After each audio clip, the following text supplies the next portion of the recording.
Assalamu alaikum. Welcome back to another episode of Saudi Arabia from a Saudi perspective.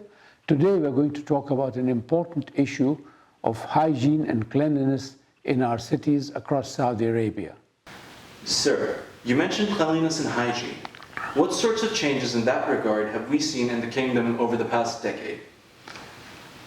Over the past decade, there have been great developments in the infrastructure across Saudi Arabia. Roads, bridges, tunnels, highways, even streets across the cities have been built. But what marred all this was the throwing away of litters, of garbage, of unhygienic products on the road.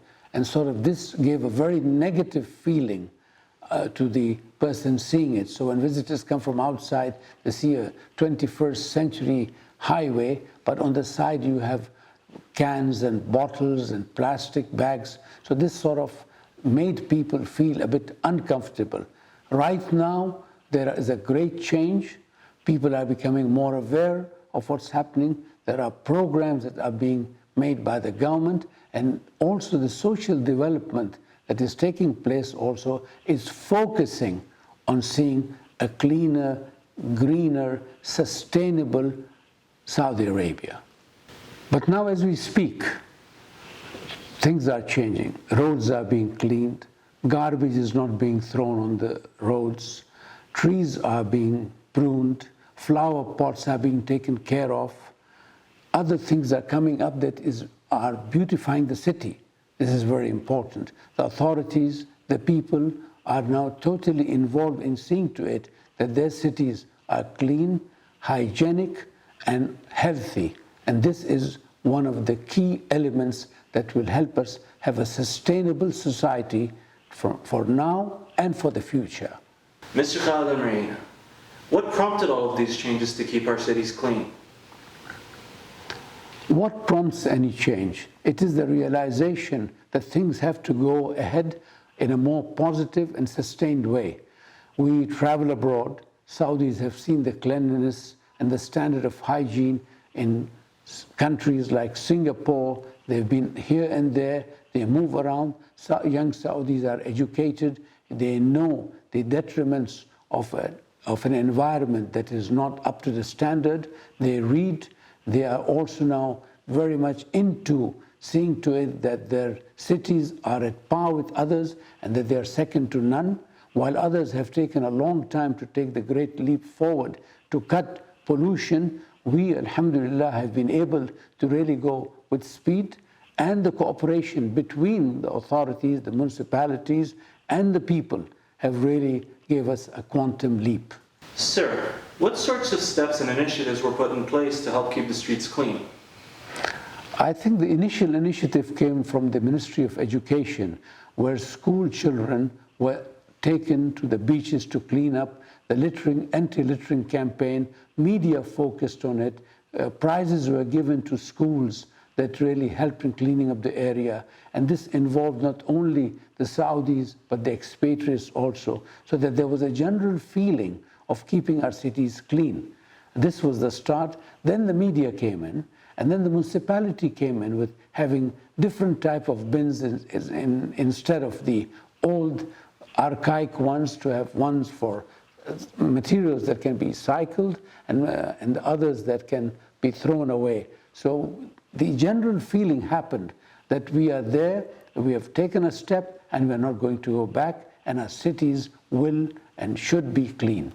Businesses like fast food chains and other restaurants and all took part in this campaign by creating awareness and by creating a methodology that the waste product wouldn't be thrown on the streets. Supermarkets also took a part in this by seeing to it that the plastic bag usage would be much less than before. All this contributed to less littering and less garbage throwing on the streets. Sir, where such initiatives were considered really good in a small manner, what did the authorities do at large to ensure that littering would not continue to be a problem for this great kingdom? I think this started with an awareness program, because people by and large forget. So the awareness program coupled up with fines, with hefty fines and sort of punishment to those that indulge in such type of activities that endanger the health and the environment also had a heavy toll on the minds of the people, who then subscribed to the view that there is no alternative except to keep our streets clean and our way of life on a higher standard than before. And also, let us not forget that Vision 2030 stresses on a cleaner and a more greener Saudi Arabia that focuses on the environment as a whole. And this is an important and integral part of the vision.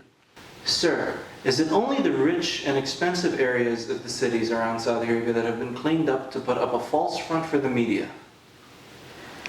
In fact, all areas of all the cities in Saudi Arabia have been given the same due treatment where hygiene and development is concerned. They are the same, so there's no such thing as posh area and non-posh area. The focus is on cleanliness, hygiene, and environment everywhere. Mr. Khaled Almaeena, how have waste management policies changed across the kingdom over the past decade? Waste management has become a part of our daily talk. You hear people talking about it all across Saudi Arabia in the past 2 or 3 years. Right now, you see less cigarette butts on the road. You see less shisha wastage along the sidewalks and the cafes. You find that few people now throw cans or bottles, both glass and plastic, on the road. Previously, they would stop at a traffic light and open the door and just put the can on the road, which was really offensive. All these things have become something of the past because the rules are so strict now and the cameras are there that they will take anyone and he or she will be fined severely. So that, I think, is a great change that has happened. Also, the realization that apart from all this waste, you have the hospital waste. So the hospital waste management, which I do not think existed 10 years ago in the real sense, has now become a science where the hospitals are seeing to it that their waste management is being now properly secured and recycled or sent away to a safe place where it will not harm the general health of the population. And now there are companies across Saudi Arabia, even the Public Investment Fund, the PIF, has set up companies. Local business and industry have set up companies of waste management. So I think this is good. Recycling, waste management, above all, an awareness program to create less waste. Because if you create less waste, you don't need to have waste management programs.